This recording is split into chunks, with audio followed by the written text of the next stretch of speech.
Hi, howdy, hello. I'm Angel, Aunt Angel, ZGALA, the art angel, and I'm here in the Head Hutt on this beautiful day to do a little stretching and hopefully remind you there's not one way to check in with your body, let go of some stress. This is kind of my default routine that I like to do, a quick full body stretch, starting with some free arm swinging, just loosening up the spines, a nice easy way. Indulging in some deep breaths and heavy sighs, that's always good. And I'm gonna start off right here close to the edge of the dome. This is the Head Hutt, by the way. Wrote a book about it. You can find it on Amazon. I'm going to start by relaxing the bottoms of the feet, checking in with the alignment, and then stepping back with the left foot first into a moderate lunge, pulling the hips onto the perpendicular line, pushing into that back heel, checking that I can still see the front toes past that knee, adjusting as need be. And the real work is in pulling the hips onto this perpendicular line, pulling this back hip forward, forward hip back, tucking the tailbone under a little bit. Nice and long and strong through the core of the body. Let's bring the hands down in front, roll the shoulders down and back, and just bring sharp focus onto those eyes. Sharp focus onto those fingertips. With the eyes, I meant. It's hard to focus on your own eyes, isn't it? I know, you can try it. Let me know. Let me know if you have any success with that. As usual, I'm still silly. In case you didn't know, now you know. And yeah, this is what I call my freestyle sun salutation-esque full body stretch. Let's go to the off side today, lifting the fingertips. I'm going to keep my attention on those fingertips and then come onto the off side twist, coming up on that back toe a little bit and checking in with the alignment of both hands. Just bringing it all into a straight line as much as possible and continuing to do that work on the inside by pulling those hips even more onto that perpendicular line, or maybe even past it, pulling that front hip back and the back hip forward, getting a nice twist through the pelvis, through the spine, with the eyes, looking back here, and then I'm going to slide that back foot out, coming even more onto the toe, and bring the left hand down on the inside of the right foot for an offside twist, lifting that right hand, still pulling, pushing into that back heel. And then for an additional twist, I'm going to bring this hand around to reach for that opposite hip and gaze out at that back heel. Just giving all the organs a nice hug, the spine a little wringing out. And then unwinding all that, I'm going to bring that hand to the outside of the front foot and push back into 2 straight legs, or as much as possible. Still pulling those hips onto the perpendicular line. Now draping the upper body over the lower body, bending from the hips. Still, again, pulling that back hip forward, forward hip back, and aiming the chin for the toes. Nice long upper body over a long lower body. Working to straighten those legs if possible and still pulling those hips. And then I'm going to bring weight onto both hands as I bring this front foot back and push into Adho Mukha Asana, or downward facing dog. Pressing down in the heels, pressing back with the hips, pressing down with the chest and the heart toward the center of the earth. Nice long line from fingertips through the spine, out the tailbone, tipping the tailbone a little bit toward the back of the head. For me, it helps to really focus on relaxing the belly. And I'm going to slide the body forward, I was going to say slide the feet back, but I slid the hands forward. In any case, coming into a cobra position, adjusting as need be, and pressing up through the palms, making sure not to collapse in those shoulders, lifting the chest and eyes and chin toward the sky, dropping the belly, releasing the toes.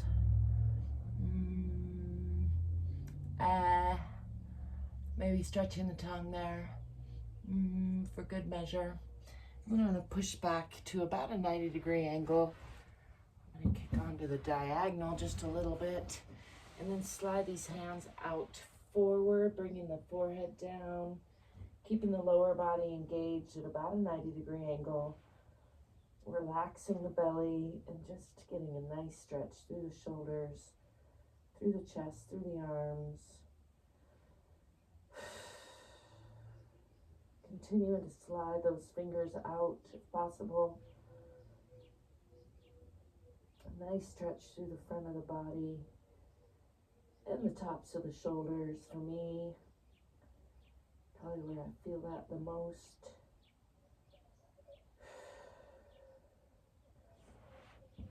And then walking these hands back to not quite under the shoulders.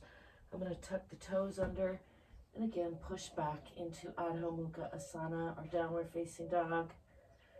I was extended puppy pose that we just did, by the way, or I just did. I don't know if you did it. Pushing down in the heels, and then I'm going to swing this left foot forward in between the hands if possible for a nice deep lunge. And again, pushing back into that back heel. And then I'm going to step forward with the back foot, coming into a forward fold.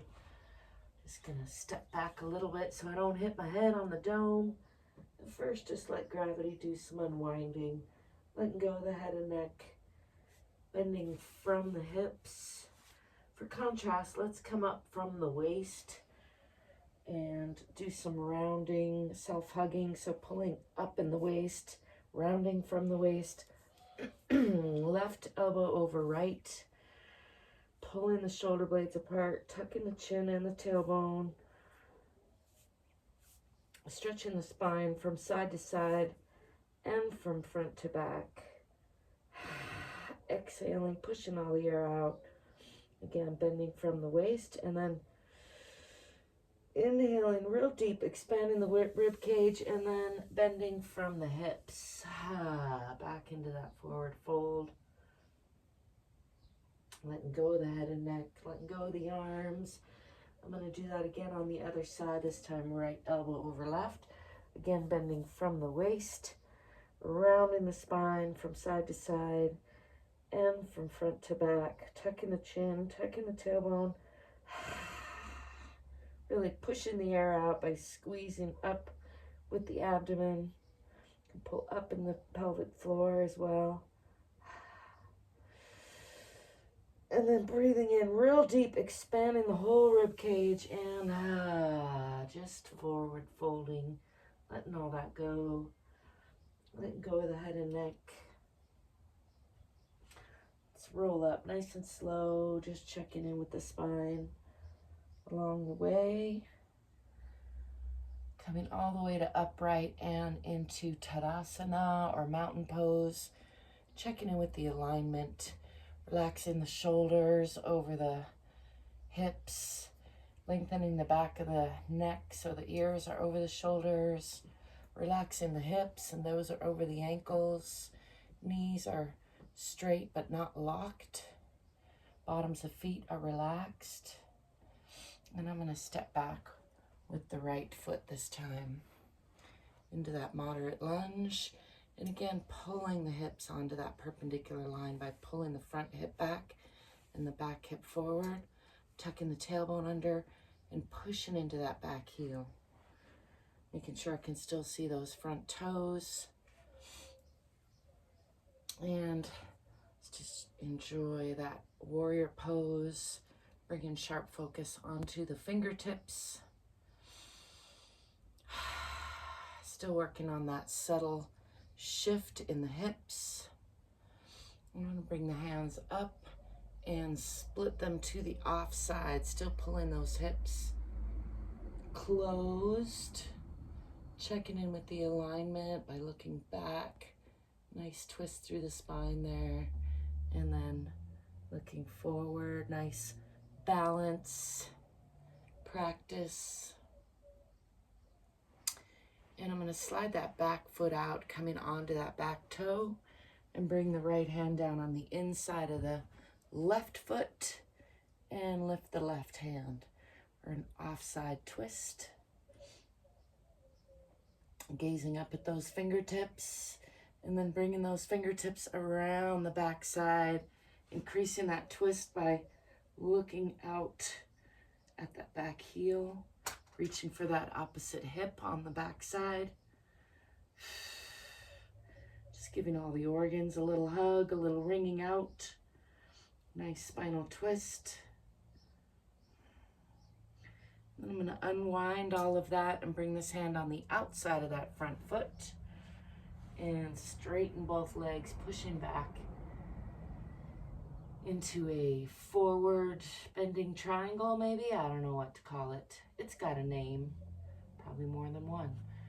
Aiming the chin for the toes, draping the upper body over the lower body, pushing into that back heel, straightening that front leg as much as possible, and lengthening the spine as much as possible. Really aiming, like I said, the chin for the toes helps me think about that to action.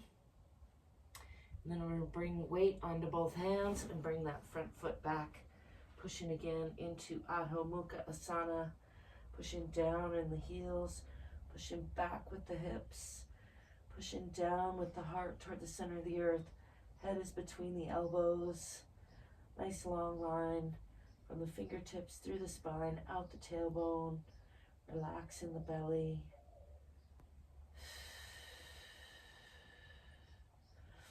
And pulling the body forward through chaturanga or plank pose, coming into a cobra position, dropping the hips and the knees, letting go of the toes and lifting the chest and eyes, really pushing through those strong palms. Stretching from the pubic bone through the belly, all the way out the chin. I like to add a hum for some reason when I do that. I don't know why. It's good to hum. Try it. You might like it. And then I'm going to push back to about a 90-degree angle with the lower body and slide these hands out again. Bringing the forehead toward the floor. Coming all the way down to a semi-relaxed position and continuing to slide those hands out as I stretch the chest and the arms, shoulders, relaxing the belly. For me, that lets me move those hands out further. This is Utthana Shishosana, or extended puppy pose. It's a nice counter movement to downward facing dog or Adho Mukha.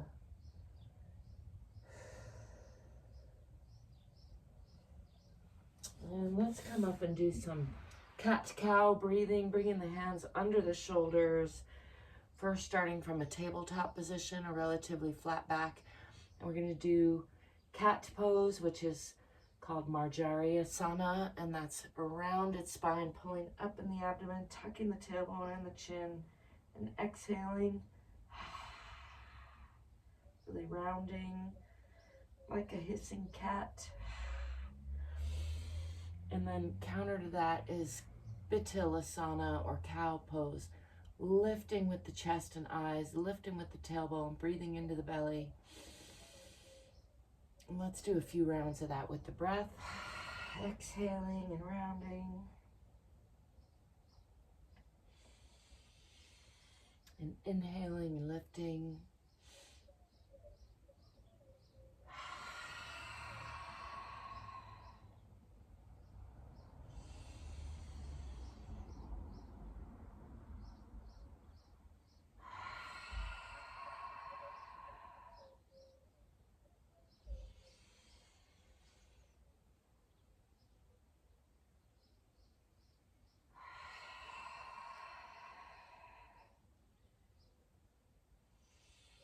Coming back to tabletop position. Moving these hands out a little bit, tucking those toes under and lifting the knees and hips. Coming back into downward facing dog or Adho Mukha Asana. Pushing again back with the hips, down with the heels. Keeping the head between the elbows. Relaxing the belly. And I'm going to swing that right foot forward in between the hands. Adjusting as need be. Coming into a deep lunge on that side. And pushing still into that back heel. And stepping forward, coming into a forward fold. I'm gonna add a little twist here because I feel like it. Putting the right hand in between the toes and a little bit forward in front of them. And lifting the left hand just for a nice forward bending twist. And then switching the hands, placing the left hand in front of the toes, lifting the right, looking up at that right hand for a nice twist through the spine. Let's do that again on each side.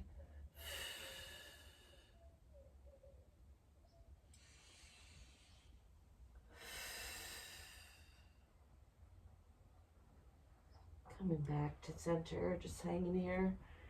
Letting all that go, and then I'm going to bend the knees, swing the arms back, step back so I don't hit dome, and lifting the chest, arms and eyes to the sky, pushing the pelvis forward a little bit, just enjoying a little bit of a back bend, counter stretch there, and bringing all that back down in front for Tadasana or mountain pose. Again, checking in with the alignment, making sure the knees aren't locked. The bottoms of the feet are relaxed. The hips are over the knees. The shoulders are over the hips. The ears are over the shoulders. Nice and long through the back of the neck. That requires, I'm pushing the chin back just a little bit. Just checking in with that alignment for a few breaths.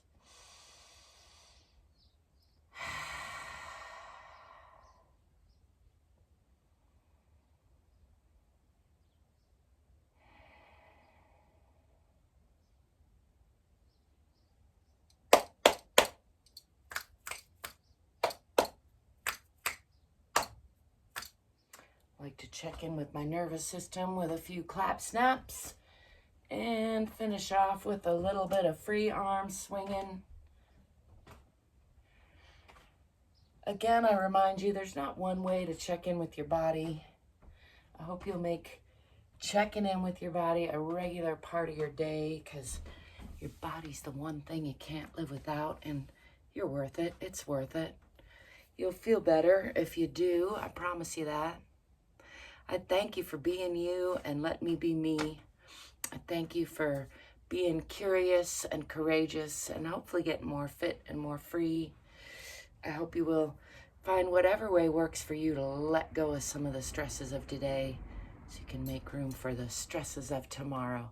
There's always more stress on the way, but if you make letting go a regular part of your routine, you're going to handle all those stresses a lot more easily, with a lot more grace and ease. That's what I wish for you and for me. I hope you will like and subscribe, and thank you if you do. And until next time, I'll be seeing you. Ciao for now.